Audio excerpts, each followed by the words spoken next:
Welcome back to another video. Soil here, and today I want to talk about 4 ways that you can earn passive income with crypto. Many crypto investors don't know that they can make money on top of their existing assets. They just buy crypto assets and wait for years to have increased the value of their asset, but at the same time, they can let their money work for them. In the past, it wasn't possible, but in recent years, DeFi has changed the game, and you can easily make passive income with your crypto and make more profit. This is also a good strategy during a crypto bear market, which help you to make profit on your existing crypto assets. Before we start exploring the ways we can earn passive income with crypto, please give this video a like, and if you haven't subscribed to my channel, please subscribe and hit the bell so you get the notifications of my new videos. Alright, let's begin with the first one, which is crypto lending. There are some platforms that you can lend your crypto assets to those who want to borrow crypto, and by doing this you can earn interest on the amount you lend. The lending return can be anywhere from 5% up to 17% on major lending platforms. In the time of making this video, the APY, annual percentage yield, depends on the asset and the protocol and type of the contract you choose. The assets you can lend and their annual percentage yield are highly diverse. Assets such as Bitcoin and Ethereum have the lowest APY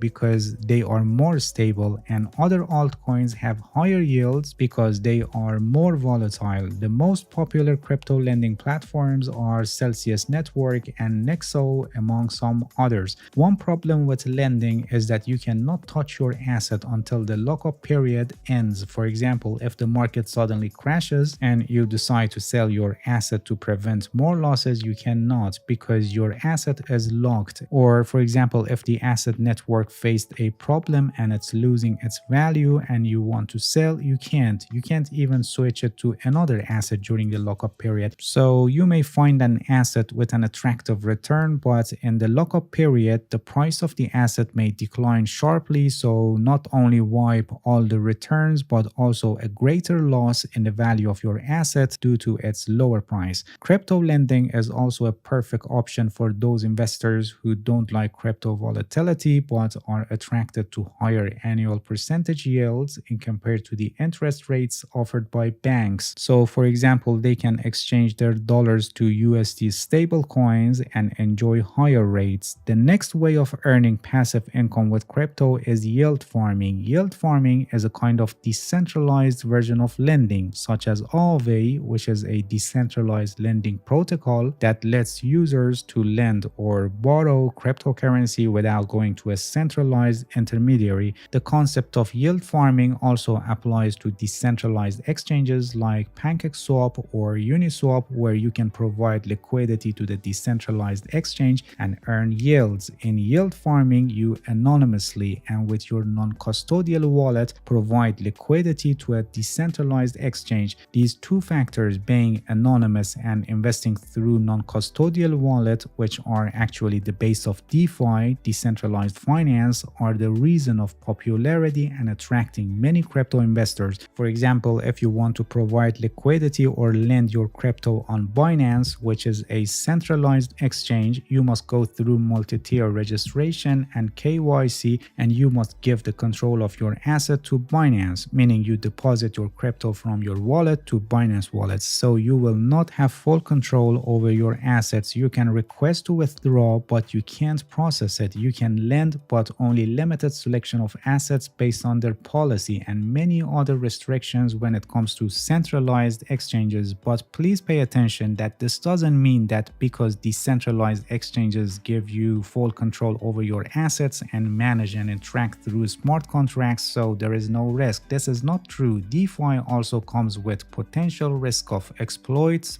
bugs, scams, and rug pulls that happen every day. It's true that you have full control and ownership of your crypto asset in DeFi, but also the risk is on you. And also pay attention that in yield farming, besides the mentioned risk, you must also manage the higher risk of volatility, which increases the risk of losing money via impermanent loss. And also you need to wisely decide between farming on more stable chains like Ethereum but with lower yields, or the more volatile ones with higher yields like AVAX, Solana, Solana, Binance Smart Chain, and others. Alright, the next way of earning passive income on your crypto asset is margin lending. As I mentioned earlier, on centralized exchanges like Binance, KuCoin, FTX, and many others, you can lend your crypto assets. Your lended assets are used in margin trading for traders who want to borrow and leverage their possessions. The exchange gives you a percentage return on your lended crypto, which are collected from the borrowers. So on these exchanges, you can lend your crypto asset in return for stable annual percentage yields. Each exchange has its own conditions and terms. Some of them may enforce lockup periods and some may not. Some may charge you withdrawal fees and some may offer insurance protocols to protect you from liquidity issues. So before investing your cryptos on exchanges, carefully read all the terms and conditions to see which one suits your needs. And the last way of earning passive income on your crypto assets I want to explain is staking. Similar to other methods, in staking also you lock your crypto assets for returns, but here instead of lending them for loans, staking is used for validating transactions on a blockchain network, which is also known as proof of stake consensus method. Actually, proof of stake blockchains rely on users who stake their assets, similar to decentralized exchanges that reward investors who provide liquidity. Here also the network rewards investors who lock their assets. The more you stake, the more priority you're given for validating transactions and the more you earn, and the amount you earn depends on the network. To keep the network stable, they must ensure that the amount staked cannot leave the network frequently, so they enforce a lockup period. Higher rewards are for those that lock their assets for a longer period of time. For decentralized staking, you must also set up validator that interacts directly with the network, so it can be a little complicated for average users, so they prefer staking on a centralized exchange. For example, on Binance, you can stake your crypto assets to support the operations of a blockchain network. Alright, in this video, I discussed 4 ways that you can earn passive income on your cryptocurrency assets. In separate videos, I'll show you in more details how you can work with different platforms and how you can do these methods in practice. If you have any questions, feel free to ask and leave a comment for me. I'll answer your questions as soon as possible. If you haven't subscribed to my channel, please subscribe and hit the bell so you get the notifications of my new videos. See you guys in next video and good luck with your investments.